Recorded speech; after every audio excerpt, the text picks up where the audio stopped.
vous présenter le livre. Le titre c'est La rivière à l'envers, tome 2, Anna.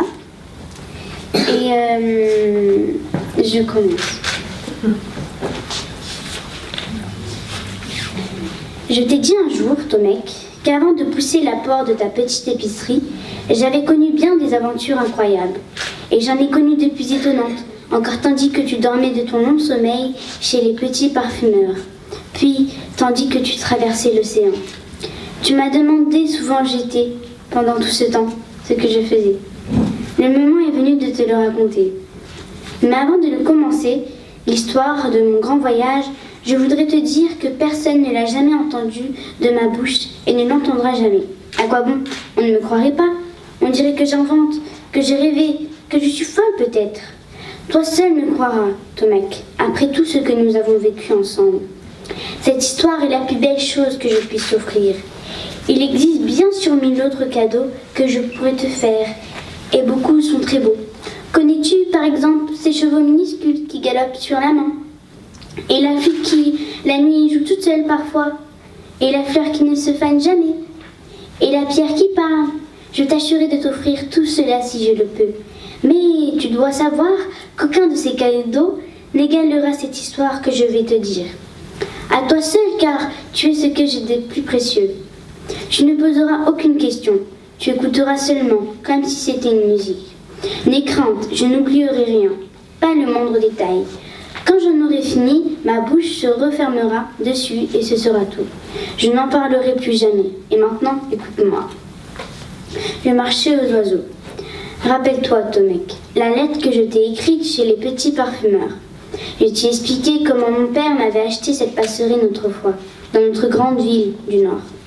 C'était un matin de printemps. Je me revois perchée sur ses épaules, plus fière qu'une reine, dans la cohue du marché aux oiseaux. Tout ce que le monde connaît de bec et de plumes était rassemblé là.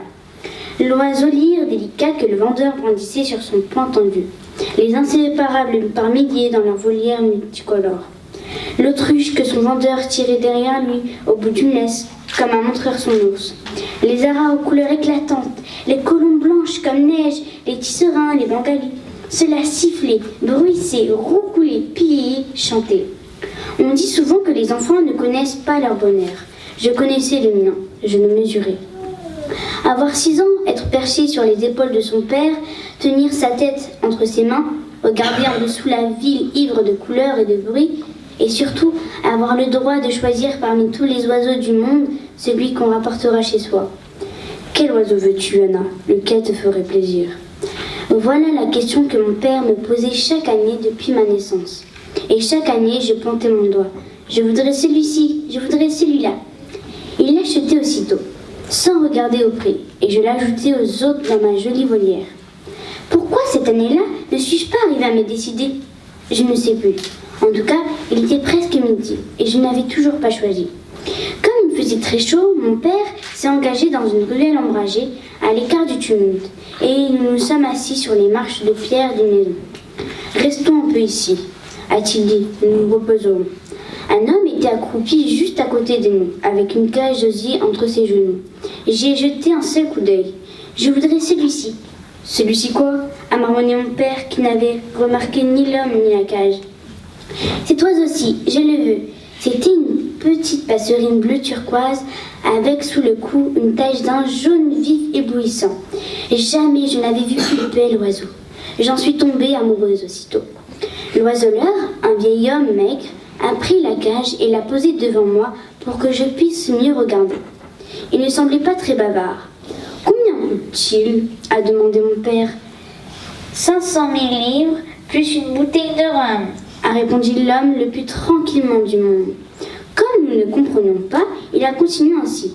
500 000 livres, c'est le prix de l'oiseau.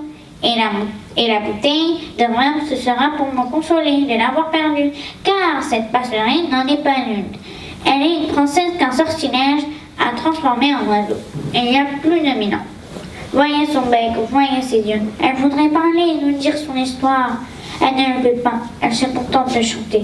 Et j'ai approché mon visage tout près de la cage, et la passerine semblait me supplier. C'est vrai, il faut le croire.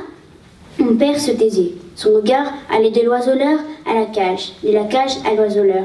Il allait ouvrir la bouche pour marchander peut-être, quand l'oiseleur a repris. Je suis un vieil homme et je ne peux plus travailler. Elle est mon seul bien.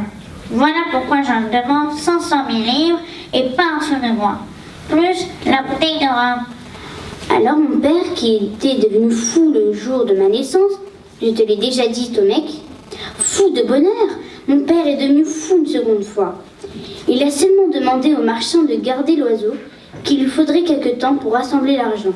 En une semaine, il a vendu tous ses biens, ses maisons, ses troupeaux, ses terres, ses meubles, ses vêtements, ceux de mes frères et ceux de ma mère.